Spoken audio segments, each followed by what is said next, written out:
எல்லாருக்கும் வணக்கம். இப்போ நான் எல்லாருக்கும் ஒரு ஸ்பெஷலாக ரொம்பவும் ஒரு அரிதான விஷயத்த நான் உங்கள்கிட்ட சொல்ல போகிறேன். நீங்கள் யாரும் கேள்வியும் பட்டிருக்க மாட்டீங்க, பார்த்துருக்கவும் மாட்டீங்க. நல்லா கவனிச்சிங்க. நான் சொல்ல வர்றது என்னன்னு,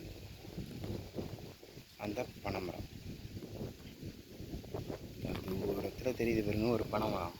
அதான் உங்கள் லைஃப்பில் நீங்கள் வாழ்நாளில் இந்தமாரி மரம் பார்த்துருக்க முடியாது. நான் வயசானவங்க சேர்த்து தான் சொல்கிறேன். கிராமத்துலையும் உள்ள வயசானவங்க இதை பார்த்துருக்கிறதுக்கு சான்ஸே கிடையாது. ஏன்னா அந்த தூரத்தில் தெரியுது பாருங்க, அந்த பனைமரம் கிட்டத்தட்ட ஒரு 500 வருஷத்துக்கு மேலே ஆனாக்கா பனைமரம் இந்தமாரி பூக்க ஆரம்பிச்சிடும். இதுமாரி பூக்க ஆரம்பிச்சிட்டாக்கா அதோட லைஃப் கம்மி அப்படின்னு சொல்லிட்டு இங்கே உள்ள பெரியவங்களாம் சொல்லிகிட்டு இருக்காங்க.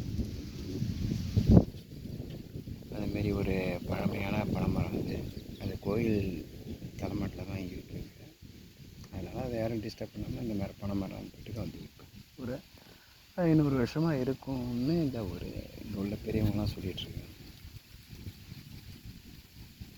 இதில் என்ன ஒரு பெரிய விஷயம்னா, அது ஒரு பனைமரம். அதுக்கு மேலே கிட்டத்தட்ட ஒரு தூரத்தில் இருக்கிறதுனால தெரியல உங்களுக்கு, ஒரு 50 அடிக்கு மேலே ஒரு கிளை மாரி போய் 2 பக்கமும் சுற்றிலும் பூத்துருக்கு.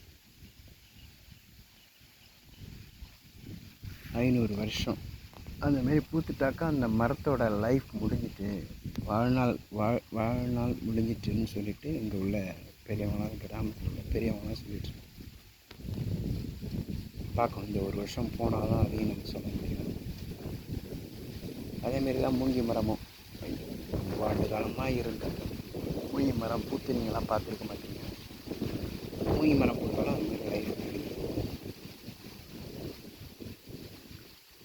இதில் என்ன ஒரு விஷயம்னா, நார்மலாகவே பனங்காய் காய்க்கிறதுக்கு முன்னாடி ஒரு பூக்கும், நீட்டாக வரும். அது பனம் பூ கிடையாது, பனம் கொடுத்து. இங்கே உள்ள பெரியவங்களாம் அதை பனம் கொடுத்து அப்படின்னு தான் சொல்லுவாங்க. ஆனால் பனம் பூங்கிறது இதுதான். இந்த ரொம்ப அரிதான விஷயம் உங்களுக்கு நான் காமிக்கணும்னு நினச்சேன்.